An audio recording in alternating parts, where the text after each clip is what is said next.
Time to catch up with Ralph Krueger. It's something we haven't been able to do for quite a while. And Ralph, I dare say that the world is still in a tough spot, kind of like when we last had the conversation. How have you navigated these last weeks and months?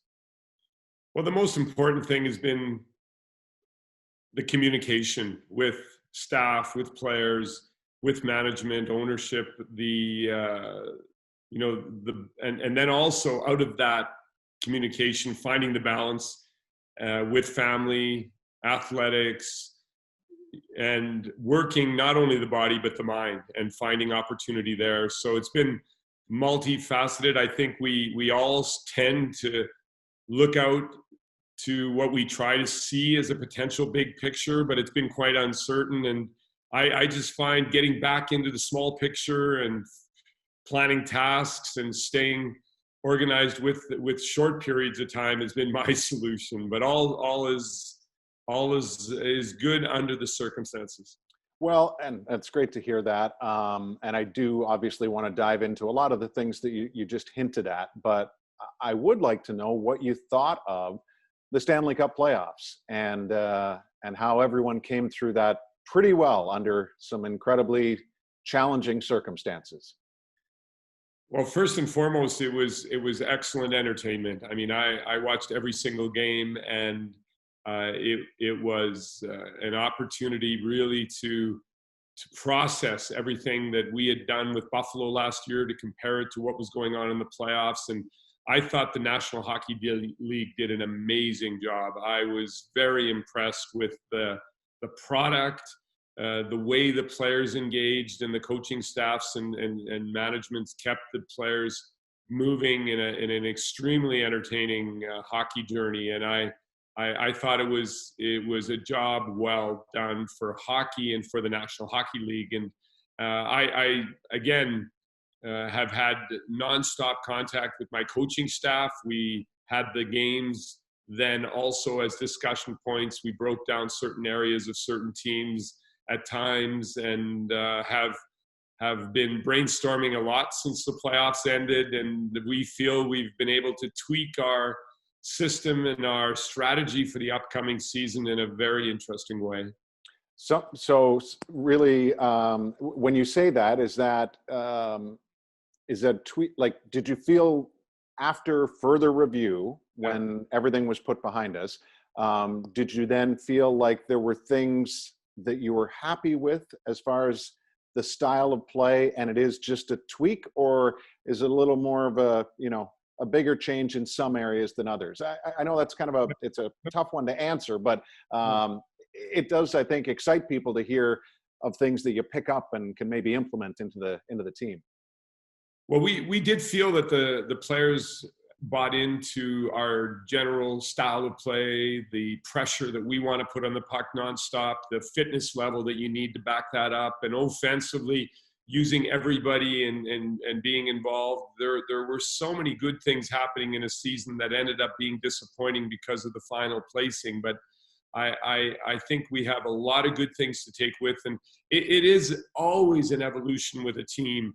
And you must, as a coach, open your mind to revisiting everything. And we have a very simple but clear structure, and principles are also always communicated with the players. But at the same time, we interact and exchange nonstop, and especially in a break like this, whether it's the way we're going to put pressure on the opposition and or attack, or use opportunity on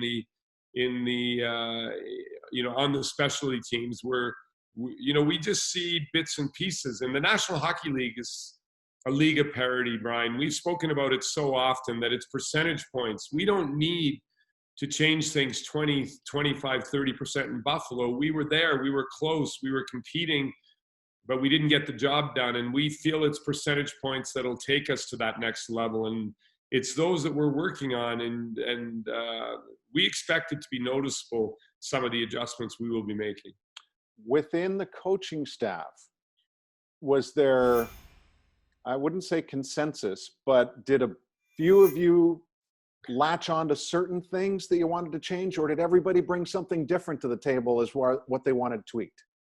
It's what I love about our coaching room, and it's honesty, it's transparency, it's directness. We smile while we argue, and we've added, Ed Gannon, our strength and fitness coach, into the coaching room since the break, because of how important fitness has become, because of how important our training has become. He's with us all the time in every meeting. And I believe we're the only coaching staff that, as an example, have added that component to our everyday conversations. And everybody continually, whether it's from the experiences that our video coaches have through the specific goaltending, D forward talks, and now Ed into our group too. It is really a lot of fun working with these guys. They've helped to keep me sane without players to coach, and again, with the group we have, just like your smile just now, it's something that we feel in our room all the time, and we're ready to go. Like, open the gates. Yeah. Oh boy, are we ready to go. So that's probably the most difficult thing right now, is just not having clear targets with the group yet. Well, I'm thrilled to hear that for Ed. He's very, very dedicated at his craft, but he's also an incredibly worldly guy, which I think you probably, want to harness that too and have. Good to have a doctor in our room now, Yes, exactly. That never hurts either. So to hear the influence, if you will, from the coaching staff, everybody wanted to have their say. I think most people want to know how you've kept in touch, who you've kept in touch with from the player standpoint, and really just as a continuation. I mean, what did you hear from them as it pertained to the playoffs and things that they want to do more? Yeah. So since the playoffs, we haven't communicated. We have given them a break of late. The last exchange with them was we will re-engage when we have dates, and now we will re-engage in the next few weeks, because we're in a position of a stall again with uncertainty. So, but before that, it has been the vehicle of Zoom. It has been telephone calls with the coaches and with the extended high performance staff. We have regular meetings, more than one a week, to then task out individual projects. And in the coaching room, we definitely had a lot of video time also over the network, but that's it. Like everybody else, trying to communicate with loved ones that they can't get in the same room with. There is modern technology, which possibly we're all getting a little fatigued of, but there is a time now. I'm back in Buffalo and starting to engage again, and hopefully get some players back into this area soon. But it still will be a while, and we will reach out and communicate with them in the next while. Well, I remember at the end of the season, we talked about, you talked about perhaps having a little bit of a breakthrough with Jeff Skinner, just in a lot of respects, I think. And you, from the get-go, upon taking this job, seemingly had the ear and the ease with which to talk with Jack Eichel. Let's start with Jack, as far as what you felt from him through these playoffs, and I don't know, would you have talked to him since after Eric Stahl's been acquired, or? Yes, and everything with Jack has continued to be very organic and natural. We will have contact and calls where we don't speak about hockey and other things. So again, I thought it was important in the heat of the summer months to leave the players alone and give them some space. You can have an over communication, and that's where Ed and JT, our fitness team, really took over that communication ball. So somebody is always in touch with the players. But with Jack, his passion and his hunger to get to the next level as an individual and a team, there's still space for Jack to improve, as there is space for the Sabres to improve. And, the conversations are mostly about that, and they will heat up when we get back together. And it will be exciting for everybody to see Jack after this long a layoff. He will come out firing, I'm sure. So Eric Stahl has been added, which is a great bonus from a coaching standpoint because he brings so much to the table. Your discussions clearly, as you said earlier, have happened extensively and ongoingly with management. So where do you and Kevin feel uh, like you're at and what you're looking for heading into free agency? Because Kevin told us yesterday just the idea of it doesn't always have to be the biggest name, but there can be these needs here and there that can really ultimately make a huge difference. And obviously, Kevin can speak from tremendous experience, having played an incredible role, albeit not the biggest one, on many teams throughout his career. Yeah.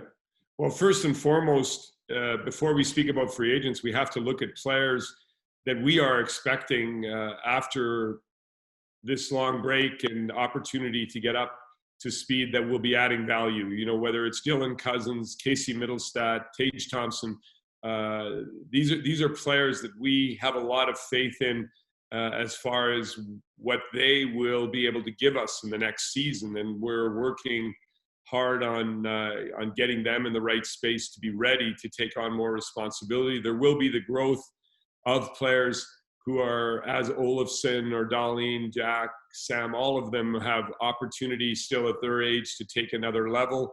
And we like where a lot of players are in their phase of not being at their potential yet. Now, new players to add, it's always a question of the mix. We clearly want to improve our penalty killing, so there will be a focus on trying to possibly get one defenseman and one forward with stronger penalty killing characteristics that might not seem as interesting for the fans, but are important for the whole and for the team and the final product. And again, we're looking right now at players that are on the market. We want to work in a way that the players that we have retain their roles and responsibilities. So it's always a little bit of everything coming together, but we're excited about these next few days. And the work with Kevin has been very easy and natural too, and we're having a lot of fun just building the product step by step. It's not always easy, though, when you say easy and natural. And I mean, the thing that popped into my head was, okay, well, there's a player, for one example, that everybody assumed that you liked in Dominic Cahoon, right? Yes. But the business, which Kevin has talked about often, it affords people on either side options. What is the process like for you with Kevin in situations like that and in building the team?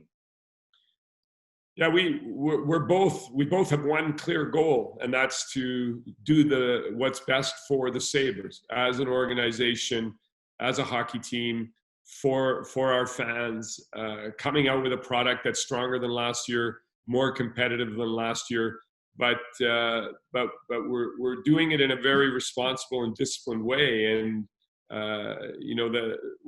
what happens is we just lay everything on the table all the time. It's very easy with Kevin. He tells me everything he thinks. I'm telling him everything I think, and as a result, there's no surprises. And that's the way it should be. And we're just going to continue to look at the best possible options. And nobody is completely out yet, and right. There's still lots of opportunity here in the next few days, and we'll see how it plays out. But above all, just real clear, simple communication. We're speaking daily, and I feel very comfortable how this is evolving. It's not like you have the longest history, of course, with Kevin, but both of you have been in the game long enough where I would ask, because of the difference of this offseason and going into free agency and seeing different types of players at different ages being available because of team decisions, does it give you a different feeling heading into free agency?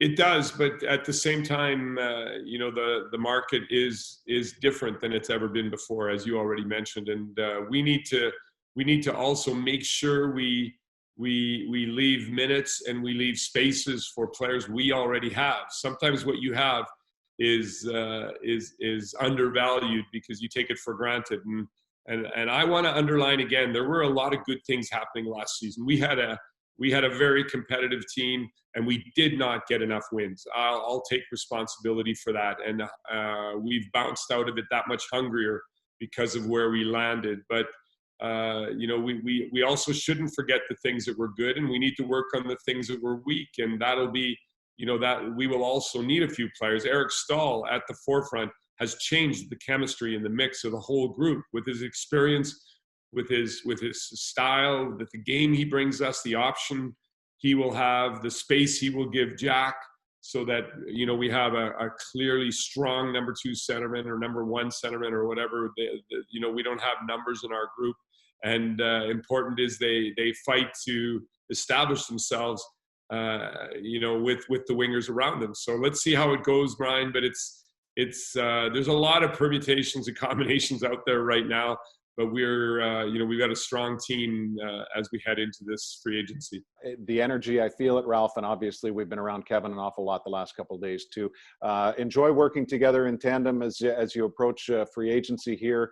Enjoy coaches meetings because obviously there's some newcomers on that Amherst staff that I know you'll work with, and enjoy having their input as well. And I look forward to talking to you soon. Yeah, thank you so much, and all the best to our fans out there. Stay safe, stay healthy, and really hope to see you soon. It's good to be back in Buffalo.